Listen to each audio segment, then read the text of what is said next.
Are you a school leader striding for excellence? Do you crave actionable strategies and fresh perspectives to navigate the challenges of education today?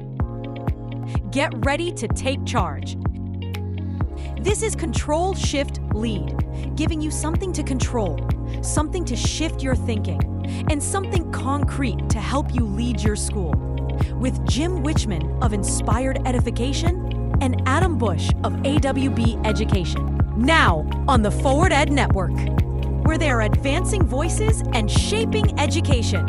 Your journey to empowered leadership starts now. Welcome to the February edition of Control, Shift, Lead.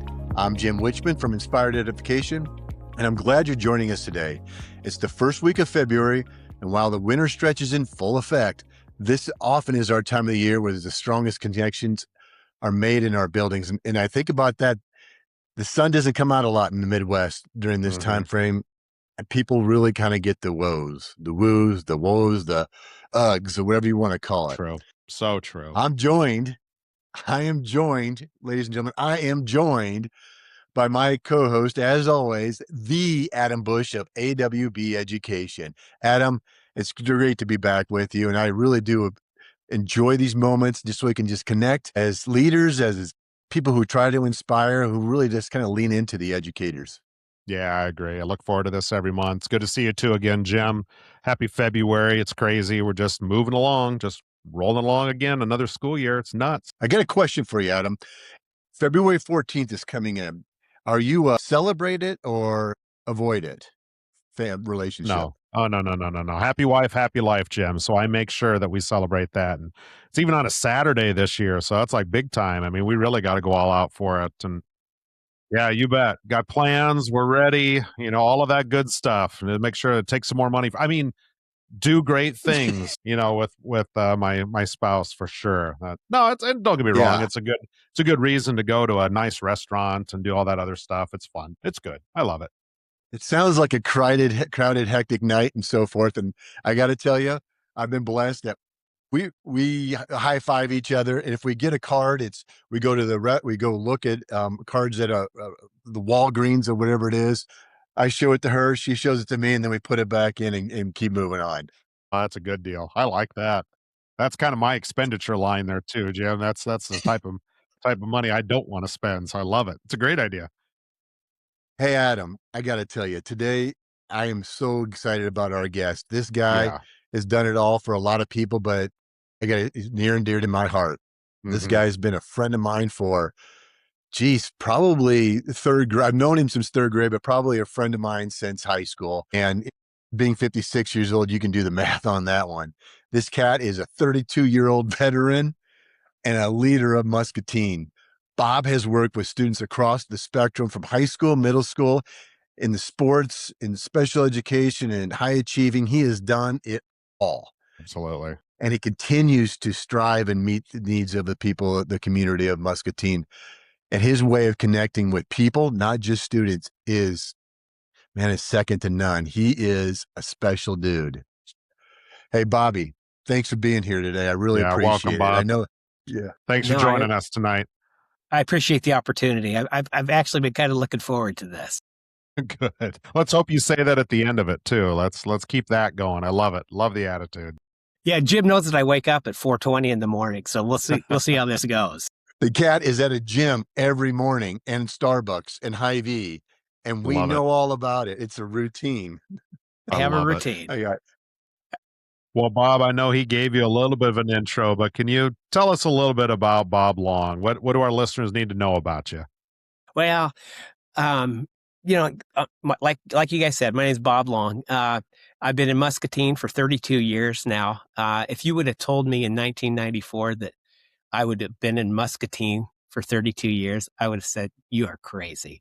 But that's life, fellas. I mean, it really is. And if you would have told me that I would be getting ready to retire and start collecting my IPers after only actually being in one school district, I wouldn't have believed you. I truly wouldn't have. But as Jim said, first 28 years of my teaching career, I was at Muscatine High School. The last 4 years, I've been at Susan Clark, which is our junior high. And I can honestly say, I think I've done about everything. Besides driving the school bus. I've been on a lot of school buses, but I haven't driven one. Yeah. There is time. But if you ask my wife, I'm not going to be driving that school bus anytime soon. The majority of my career, I've been a teacher of special education and a longtime coach. I've also, last couple of years, I've been the junior high athletic director, and I wouldn't change that for anything. I think that when I look back at my career, the biggest piece of advice I can give to somebody is, you got to find your passion. And I think I found my passion. I really do. That's really great. Cool. Hey, yeah. Bobby, if I would have asked you in 1994 or tell you in 1994 that in the year 2026, you're going to be recording a podcast with Jim Wichman and it's going to be going throughout the country, would you see that? Did you see that coming? What's a podcast? I have no idea what you're talking about. Good point. Yeah. See, he's quick. He's still got it, Jim. Good This save. is just a Good conversation. You're actually recording this. What is that? Well played. We got a lot to dive into. With Bobby. I'm really excited to do so. But before we do this, we're going to take a quick break. Remember, every episode gives you something you can control, something you can shift, and something you can lead. And I'm really looking forward tonight to see what kind of sprinkles Bobby shares with us tonight. So stay with us.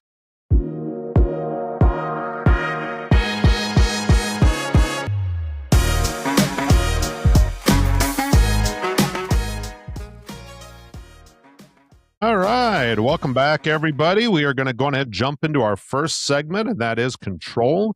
This is about the personal standards and actions we own every day. So, Bob, we want to pick your brain on a couple things here, okay? You have taught everything from high achievers to students with intense challenges. And after 3 decades, how do you keep your investment level high enough that the community can still feel your passion? Well, I think there's a couple things that I try to do on a daily basis. The first thing that I try to do on a daily basis is I try to be where my feet are. Okay. Mm-hmm. If I'm in the building, I'm there to work with kids. I'm there to support teachers. I'm giving it pretty much everything that I can, to make the people around me as successful as possible. And that's anything from, like I said, students in my class, athletes on my team, faculty members that I'm working with. And, I also think, you need to be seen. What I mean by that is don't just be there, don't just be a spectator all the time. Be out there, be in the hallway, be there for your kids, be there for your faculty members. And also, what kind of becomes difficult about that is, you have to have that fine balance. You got to also be able to be there for yourself and be there for your family as well. In this digital age, I mean, half the time when I'm in hallways, I see a lot of kids, they're not looking for anybody so that I can be seen, I mean, why is that so vital then? Kids are spending all this time in their devices instead of seeing everything in front of them. But is that maybe part of the mission to show everybody that, hey, there's other things than just what's on this little device? Oh, absolutely. So like I would say that, one of my best times of making connections with kids in our building is actually during a passing time, because I'm talking to kids. And actually in my situation, I really don't have a room per se. I have the opportunity to go into other people's rooms and assist kids. Okay. Sure. Or check on kids. And so like during that hallway passing time, I'm out, I'm fist bumping kids, I'm talking to them, just trying to make that daily connection. And I think over the last 30 years or so, I think I've done a pretty good job of that, and that also just makes my time as an educator that much more fulfilling. Do you see a difference, Bobby, between middle school and high school when you're in the hallways? Is it just a different vibe or similar?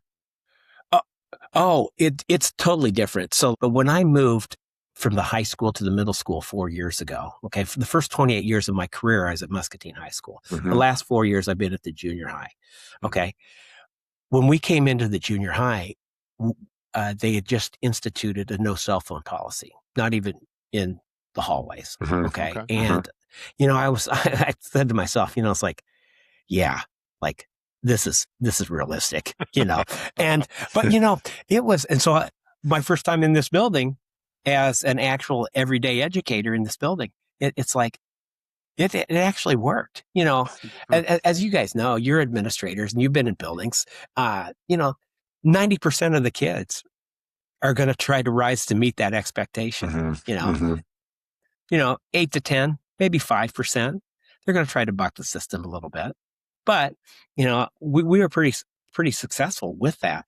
Now, I would say that, so from the high school to the junior high, it was a huge difference, because I'd never been had a policy like that. But ever since I've been in this building, we've had the no cell phone policy, and it's been pretty successful. And people are up, they're talking to each other, and that's some of the best parts of school, And so some of my lifelong friends are people that I talk to on a daily basis in high school. And I'm going to say talk to, not Snapchatted with, not texted with, but I actually talked with them, and I still talk to them to this day. So earlier, I think I caught you say you want to be where your feet are. Is that what I heard you say? I did say that to me. What do you mean by that? Well, I think what I mean by that is where you're at, that's where you're meant to be. Okay. And so like I tell my kids, I tell my athletes, I tell my students, I tell my responsibility kids, be where you're supposed to be when you're supposed to be there. Pretty simple rule.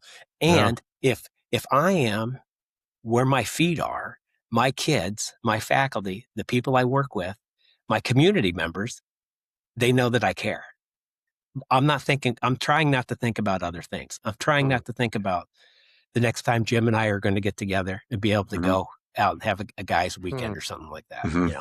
I'm trying to be doing what I'm supposed to be doing when I'm supposed to be doing. So I'm taking that. When I first heard "be where your feet are," I took that as just be present with people, but you kind of took that a few other layers down when I think the words were, you did. It's where you're meant to be.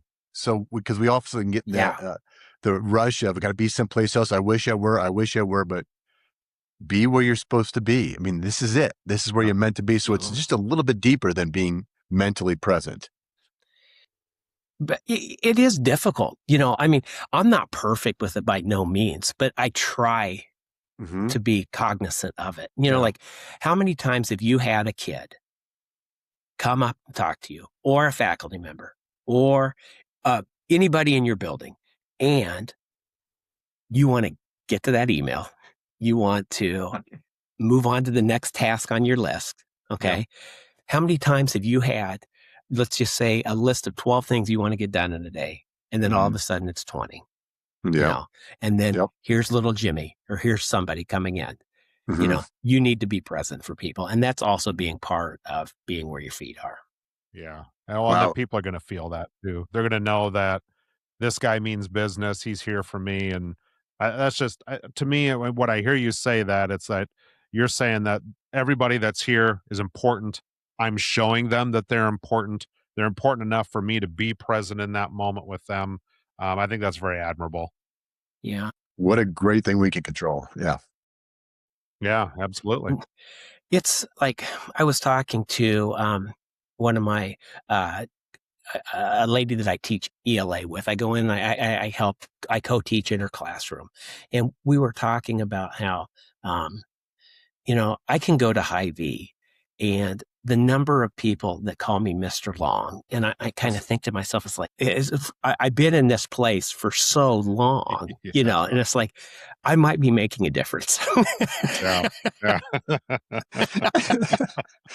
And I'm going to go back to what I was trying to say earlier, is that is something that's a great example of something we can control. But I like how you sort of leaned into, you're not perfect at it, you're still practicing. This isn't a thing that you can just start tomorrow. It's practice. How do I be present? Recognizing when you're not present, celebrating where you're meant to be. And I think that this is, when we talk about all the controls that we've talked about in all of our episodes, this one's going to sit for a while, especially when you added this is where you're meant to be. So I really appreciated hearing that. Say, like we were talking earlier about, could you see yourself doing this for that length of time, and, like I can remember in October of 1994, having a sit down with my mentor, John Gendrich. Okay. I didn't realize he was my mentor at the time. I thought he was just like a guy in my department that reached out to me when I moved to Muscatine, and I was talking to him and he's like, and he knew things were not going the best, put it that way, 3 months into Muscatine, 2 months into Muscatine. And, he got me connected, starting to coach girls basketball. I'd never coached girls basketball before. I always thought I was just going to be a football coach, not just a football coach, but only coach football. Sure. And, and 32 years later, I still coach basketball. It's probably the favorite sport that I've ever coached, and, like I kept telling John, John, he goes like, next year's going to be better. Next semester is going to be better. I told him, I said, John, I'm going to be back at UNI and I'm going to be studying accounting. I know what it takes now to be an accountant, and I think that's what I want to do. But no, here I am. So I think this is where I was meant to be. Oh, that's awesome. That's awesome. Well, honestly, I think it's a powerful reminder that we control our presence more than our circumstances that we're in. That's for sure. Wherever you're at, be where your feet are. I love that. I love that line. But I will say this, being someplace for that long of a time, and I kind of talk about this, and I pulled this from a good buddy of mine, Rob Scott, who's the superintendent of Burlington. He said, the only negative thing about being in a district or in a certain setting for that long a time, he goes, eventually you do get some rocks in your pockets. And what that means to me is you may not know who you've never done anything to really get in trouble or, lose a position or something like that. But there are some rocks. You may have done something that's going to hold you down from possibly getting another position or an advancement, Sure. But I wouldn't change anything, to be honest with you. Just tell Rob that foundations are made from rocks. Absolutely. So someone's got to start it there somewhere, right? Yeah. That's good. That's good. Well, I'll tell you what, it's a great start, Bob. I love this. This is a great control segment. We're going to take a quick break, so we're going to step away for a moment. Then when we come back, we're going to move right on into shifting that mindset. We're talking about some of those tough moments with students. So hang on, everybody. We're going to take a quick commercial break. We'll be right back with some more of Bob Long.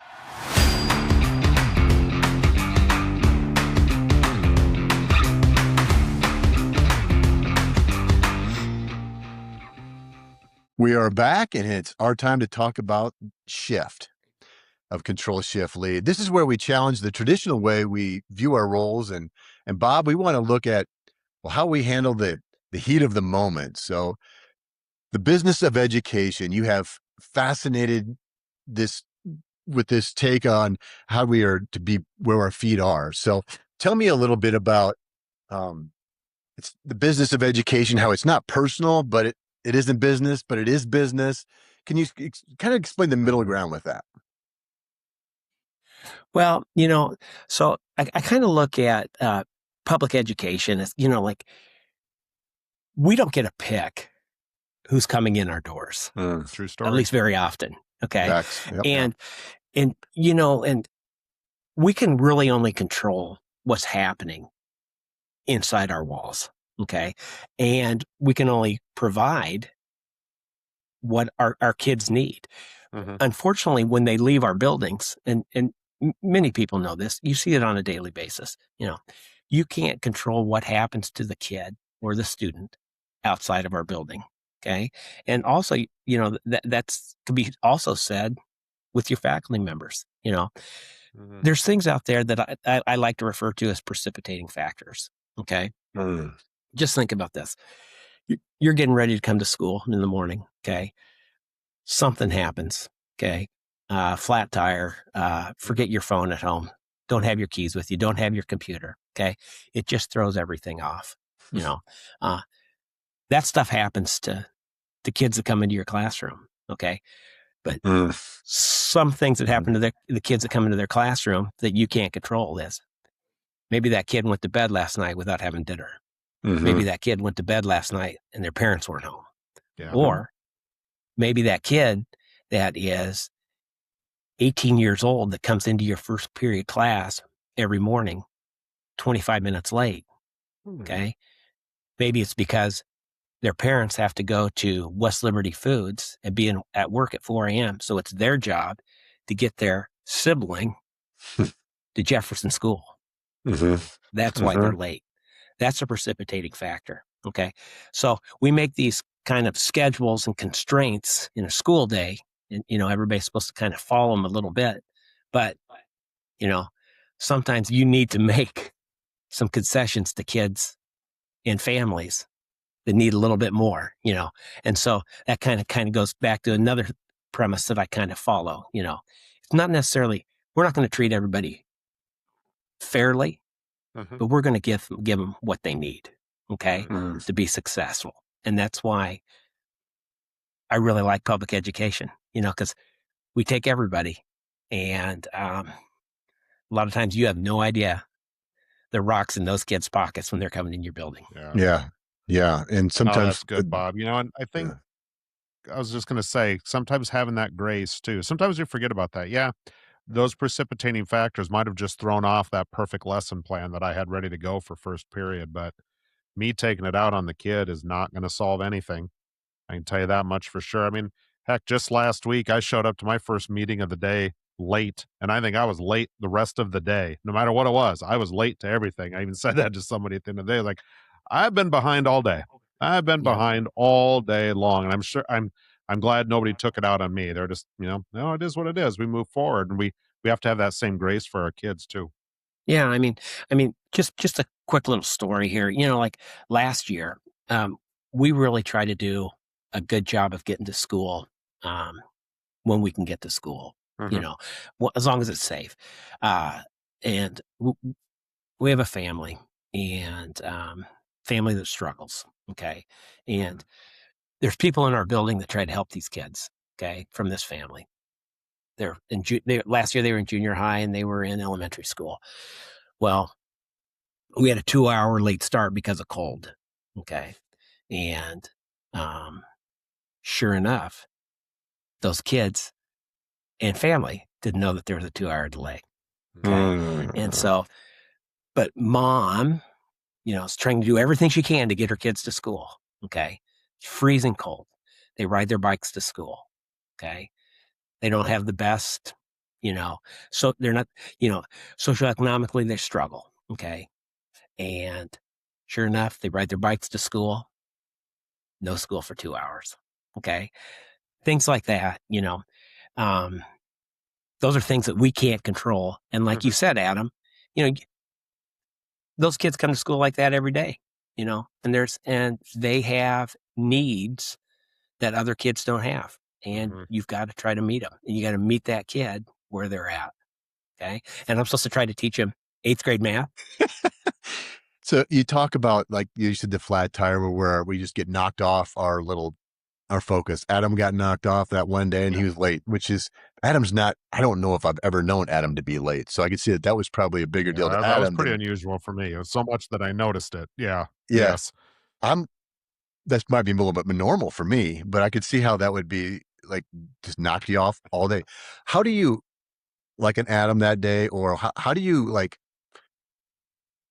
kind of like balance yourself out when the emotions kind of get into here? Maybe you start taking on challenges of that day that you don't typically take on. Maybe our ego gets in our way a little bit. How do we check that, or how do we help colleagues check that? Well, I think you can't be afraid to tap out periodically. And what I mean by that is if you need to check out, okay, you need to take a step back.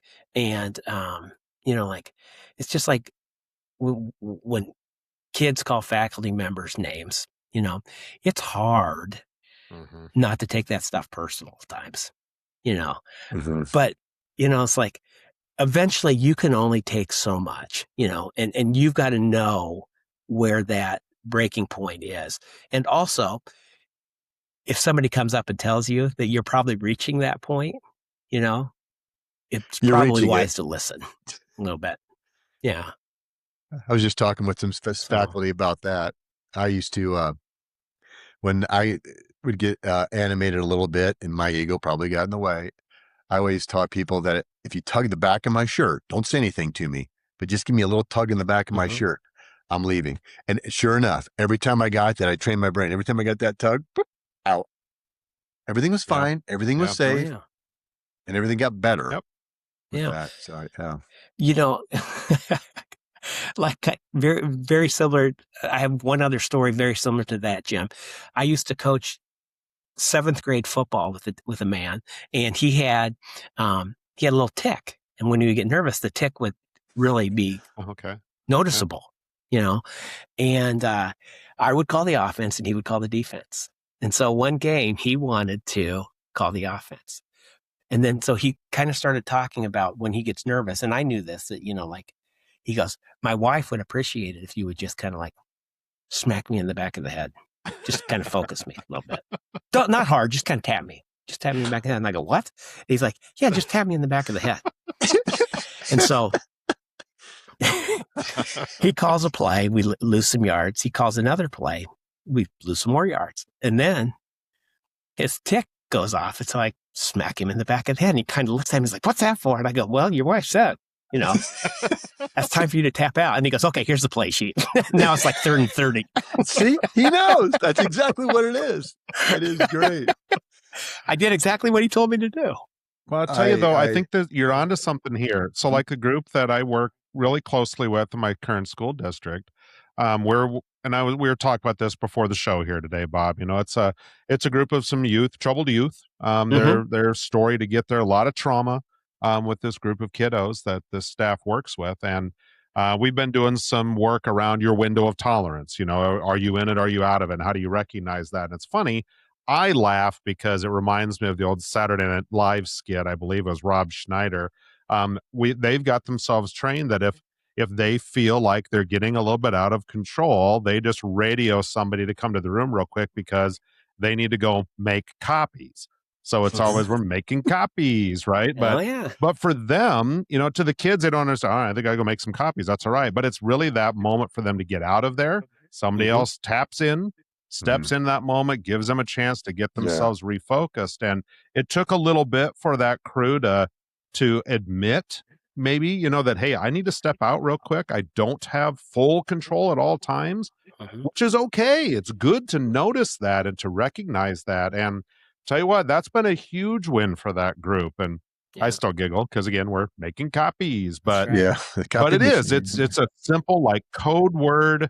And it could be your colleague that comes up, hey, do you want to go make a couple copies for me? And we just know that's what that means. Somebody's telling me it's time for me to tap out and to regroup a little bit. Yeah.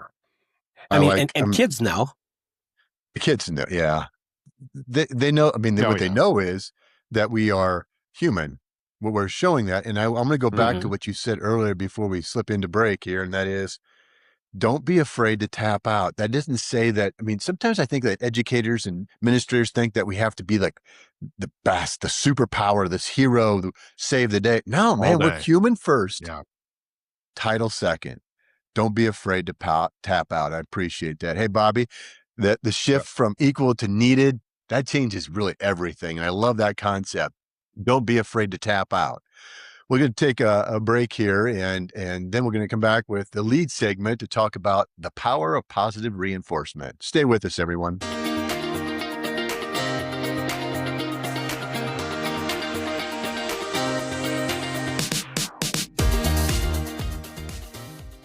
All right. Our final segment today and every day is leadership. We know is about the culture that we create for others. So, Bob, let's talk about the energy in our buildings here. So as leaders, our brains are often wired to spot problems and go out and fix them. But when we're focusing on this, why is focusing on the negative actually counterproductive for a school's culture? Well, I think that this kind of goes back to, my training as a special education teacher, and especially like a behavior teacher, I was taught, we need to focus, we need to try to say basically 8 positives to a negative. And hopefully that's going to help your kids change some of their behaviors or improve some of their behaviors. And I just think, like I have this saying that was actually utilized in Muscatine High School when I first came here and came to Muscatine High School in 1994 and 95. And it was something that Chuck Van Hack, Mr. Chuck Van Hack put out there. And at that time, he was our interim principal and he was our athletic director. And he would always end our meetings with, catch him doing something right. And so with this year and the last couple of years being in the junior high and working as an athletic director, I thought, what's something that I could bring into this position, and use as a tagline, and that will benefit kids and benefit our staff. And that is catch them doing something right. And it's like, to me, it just makes my job and any teaching job so much better. It's like, I definitely try not to focus so much on the negative anymore. It's like, how can that actually be productive? It's like, if I'm telling a kid that they're doing something right, it doesn't even have to be a big thing, catching them doing something right and acknowledging that. It's like you uplift people. You lift people up when you do things like that. How's that play out? Last year, I had an 8th grade. I was just saying, how does that play out with staff when you're talking about catch them doing right? You're doing that. Does it work with staff as well? Colleagues? Oh, I definitely think it does. Like if you, I have the opportunity to move in and out of classrooms and go in and help kids in different settings. And it's like, I'll give you, I have ELA teacher, not I personally have ELA teachers, but there are ELA teachers that I go into their classrooms and I am just like in awe of some of the things that they do to keep kids engaged in class. And it's like, oh my gosh, I thought teaching high school for 28 years was tough. But one of the biggest things that I've learned over that time period, the farther you go down in age, now I'm working with 13 and 14-year-olds all the time instead of 15 through 18. That's tough. That takes a lot more energy. And it's like when I see something that I think like, man, I wish my kids had had that teacher, and I'll tell them. And so that's how I find people doing something right. And that doesn't have to be just in a classroom. That's a technique of learning kids' names, going onto a field or a practice. And I just think when you're doing that, people like to have a little bit of recognition for going, not just doing their job, but going a little bit above and beyond, and I think it just gives people just a little bit extra boost, and that just makes our building and our school a better place. Well, what you're talking about there isn't like this big event. I mean, you're not saying about this huge show that you're putting on. That's authentic. That's just in the moment. Take the time to just say something. Just like, wow, that's really awesome. That is really, really cool. Yeah. And like last year, I was coaching 8th grade boys basketball. And, it's like kind of goes back to kind of what, we talked about earlier about giving a kid what they need. Okay. Nice young boy. Dad works second shift, good athlete. He had never played a junior high sport before. He'd moved here from Texas. And I talked him into playing basketball. He's on my basketball team. And he said, hey, I just can't do it unless I have a ride home. And, because my dad's at work and, my mom can't get me and whatnot. And so I communicated a little bit with the family and I said, hey, I'd really like to have Chris come out and play, play basketball on my team. They're like, and they kind of had the same, they talked about the same issues, getting him home and stuff. And I said, if it's okay with you guys, I said, if another one of our teammates can't take him home, I'll get him home. I'll make sure it's on my way home. They're like, okay. And so one night it was cold. It was late January. And so I'd always pull up to his apartment complex and I'd always watch him go in, make sure he got into the building. And there was a lady in the car, in the parking lot. She pulled in a little before us, and she was getting out with her groceries. A lot of snow on the ground, cold. And as she was getting ready to go up the sidewalk, she dropped like 4 of her bags of groceries on the ground. And I stayed in the car. I was sitting in the car. I'm thinking like, because Chris had just gotten out, and he was out of the car before she dropped the thing. So I'm thinking like, I wonder what Chris is going to do.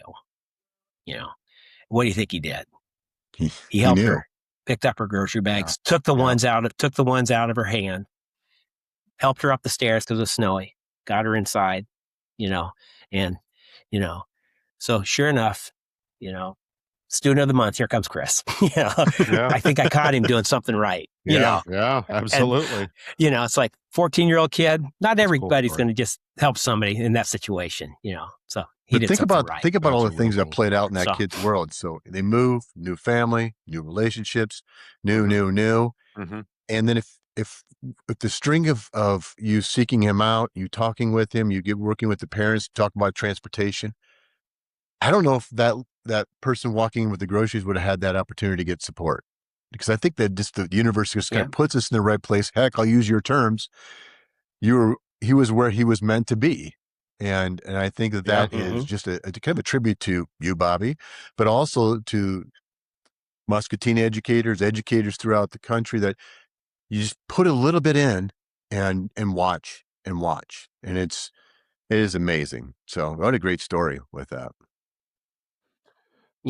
So, and then, so like I said, I nominated him for student of the month. And of course, so then I have to go up and give him the award. And then he asked me afterwards, he goes, well, how did I get the student of the month? What did I do to get this? And I go, you helped that lady, Chris. Nobody else was watching besides me and her. Yep. And you did the right thing. And so.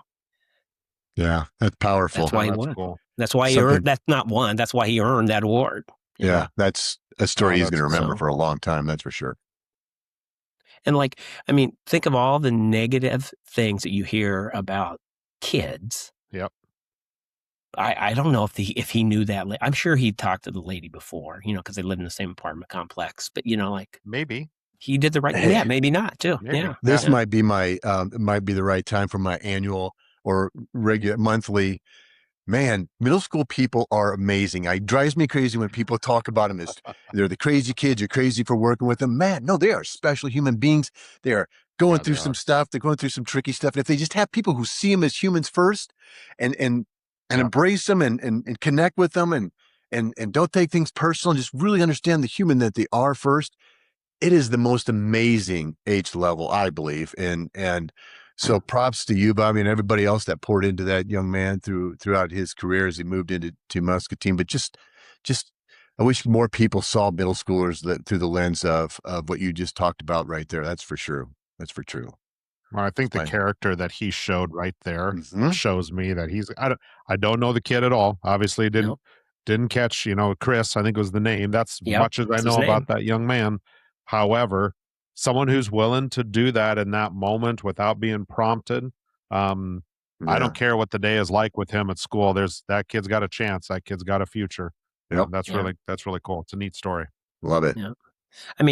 He had a chance to do the wrong thing, but he chose to do the right thing. Yeah. Or so. Oh, that's good. It's good for Chris. I like that idea of, catching people doing something good. I know I mentioned it before that it doesn't have to be a big event. And I think sometimes that's hard too, is that we put a lot of time and effort into those things. And sometimes people don't even want that as a reward. I'm guilty of that. I'll be honest. I'm not very good at taking compliments. I don't really like them. They're awkward for me. So I don't really like things in front of a big group either. And a lot of our staff are that way. They might the biggest thing they might have is just you stopping at that door real quick and just saying, hey, I was peeping my head in here the other day. That was a really great lesson. I loved how you connect with that kid, or I just saw you in the hallway. Just the recognition of all of the little things that add up to big things at the very end. Yeah. And, even today in our building, we have a student that just moved here during the school year. And it's a rough transition for him. There's no doubt about it, and he's probably one of the 2 or 3% of kids in our building that would be like a tier 3 kid, and he needs help, and he needs support. And so like, today I was walking from one classroom back to my office, and it was during lunchtime, during my lunch. And this kid comes out of the bathroom, and, we made eye contact, and he kind of like beckoned me over, and I said, yeah, hey, what's going on? He's like, there's a kid in the bathroom in there in the stall, and he needs help. And so he goes, could you go check on him? And I did, and that kid was sick. There was a kid in there sick, and we had to get somebody. I'm like, there's some good in that kid right there. Yeah, there is. But there's good in like middle when school, there's and then when there's kids in crisis, that kid's at the top of the list. And and when you have that perfect lesson, that kid's probably going to be the challenge of that lesson, But that situation right there, he helped the kid that he probably didn't even know. Doing something good. And like the conversations that I have with that guy, majority of the time, they're not always pleasant, but he at least he came and talked to me, and and helped somebody else out. I think you caught him doing the right thing. You caught him. Absolutely. Absolutely. No, that's so good. Well, I'll tell you what, Bob, that's great. I mean, that's a great message right there. That appreciation, it's almost a superpower when it comes to education, right?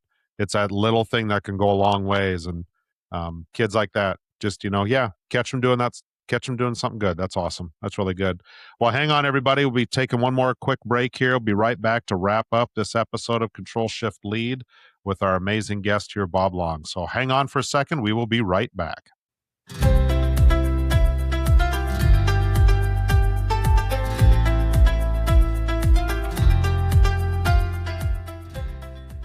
Welcome back, everyone. We're back here for a final wrap up with Bob. Bob, thanks for being here again. Before we let you go, we always like to what's the big picture? So let's recap this one more time, man. We're looking back at 32 years in Muscatine. I'm going to say, just like professional baseball, football, whatever it is, it's amazing that you stayed with your original team all the way through that. I got to say, that is honorable. I'm clapping. I think I ran the race. Sure. What's that? What's that? I think I ran the race. You ran the race, brother. If you could go back and give one piece of advice to year one Bob, what would you say to keep him in the game for the long haul? You got to be where your feet are, man, and you got to have a passion. You got to find that passion. You got to find that passion. I do like that. And I also like that sometimes we kind of bastardize the phrase, why, know your why, know your purpose, but it's really is a passion and a purpose that you really is rooted through. And being lucky enough to know where you've come from, Bobby, and where you're at now. And I just got to say, I know Mary Ann's proud. And I hope that when she hears this, that she's going to say those words well before Jim Winchman did. So that's really cool. And so your legacy is there's no doubt in my mind, you always have been where your feet are. So I appreciate that. Hey, Adam, great conversation today. I loved having this guy on here. That's for sure. Character. Yep. Do us a solid and just kind of recap our Control Shift Lead for everybody. Yeah, you bet. So in control, Bob, we were talking about, and you just said it again there. If you're going to give your advice to year one Bob Long, it's be where your feet are. To me, the real takeaway for me is that it's not just being visible; it's really being present. That's what you're talking about there. You're where your feet are at. Be there and be there for everybody else around you. I think that's awesome. Shift. Okay, how we react. We want to make sure we give people what they need, not just worrying about giving everything equally. We want to make sure we're giving people what they need. And the other big part about that is for ourselves, don't be afraid to tap out. I think we too frequently try to sit there and have our superhero capes on at all time, and we've got to do it all at all times. We are human beings too. And honestly, it's a good lesson for the kids to see that and see us be able to be self-reflective and to be able to react appropriately when those times are, because again, we're human beings. So don't be afraid to tap out. I like that. And then leading, something really easy, real simple, catch people doing something right and be ready to focus on those little moments and not let them pass you by, and take the effort to go that extra mile and help people pick up their groceries and help people do the little things that are going to make a difference in their life. So I love it. Control, shift, lead. Bob, it's been great. It's been great to listen to you tonight. No, I've had a great time, guys. I really appreciate the opportunity to tell my story. Hey, it's a great story, and I think there's a book there somewhere along the line there. I appreciate it. Hey, listeners, we've got something special next week or next month as well. We have I'm going to start that one over. I'm going to go back and talk with you. Hey, Bob, thanks. This is great having you here. We loved every minute of it. And there's no doubt in my mind, I want the listeners to know one more thing. Bob's legacy, he talked about in Adam recapped it, but Bob is a lot more than that. Bob is a true amazing friend. There's not one person in my class of 88 in Ottumwa, Iowa, who, when you say Bob Long, they don't smile and they say how great of a person he is. I've been friends with this guy forever. I've been live with him in college. I stay in touch with him. We actually talk. We do Snapchat, but we also talk on the phone on a regular basis. He truly is what a friend is supposed to be. And I am so blessed to have people like Bobby in my life. And so, Bobby, from the bottom of my heart, man, I really do appreciate you being a part of this. So thank you. No, I really appreciate it, Jim. And I appreciate all those kind words too. Thank you. So now we kind of let's talk about March. What's coming up in March, Adam? What do you got going on in March? What's your you going anywhere for spring break, or what's going on? Nope. Just got courses. I'll have a little bit of a break in between a couple classes, but I'm going to stay busy. Spring break for me as a district office administrator, especially, that's one of my favorite weeks because we've got big, testing coming up here soon. I've got a lot of things to get wrapped up and have some time to finally do it. That kind of cools down a little bit around the district. So it's funny. I look forward to that. I really look forward to some days to work. Phones aren't ringing as much sad, but it's true. I appreciate it. Yeah, that's right. That's right. I heard somebody the other day say to me, I thought this was a great line. And, it said, crazy never makes an appointment. It just shows up. And that's kind of true. The crazy life that comes with school, sometimes it'd be nice if it'd make an appointment once in a while. But during that break, I can do a little bit more with the appointment book. That's for sure. How about you? Well, I'm going to do a little traveling around, doing some supporting of coaching. That's just like I typically do. And I get the opportunity. I'm going to tell you, it really fills the soul, but just, man, we got to keep our educators in the game, and we got to do the little things, and we got to celebrate the little things, and then also celebrate the big things. And I'm going to go back to what Bobby said, our guest today said, we got to catch people doing what's right. And it's not that hard if we look into it, and it is really something special. So I'm great there. We do have someone coming up in our guest in March. Her name is Kanika.